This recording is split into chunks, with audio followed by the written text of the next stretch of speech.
Welcome to Burlap Teachers. Enjoy the video. You are starting now.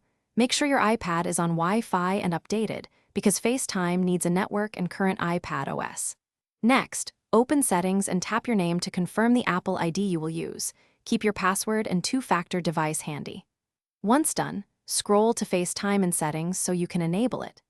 Do this immediately. Enabling FaceTime links your Apple ID to calls, which is why you confirm identity before proceeding. Now you sign in and configure. Toggle FaceTime on. When prompted, enter your Apple ID and password.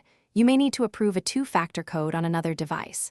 Make sure you allow camera and microphone access so video and audio work. Then choose the caller ID and which email addresses or phone numbers are reachable. This controls how others see you. Once FaceTime shows your Apple ID under the switch and lists your reachable contacts, you're set for calls. Finish by making a test call. Open FaceTime, tap New FaceTime, type a contact or email, then choose video or audio and tap to call. During the call, you can switch cameras, mute, or end the call with on-screen controls. Use them as needed. If something goes wrong, try this key troubleshooting tip.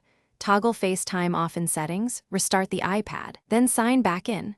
Also confirm your Apple ID credentials and two-factor prompts to resolve. Thanks for watching. Consider subscribing if this video helped you.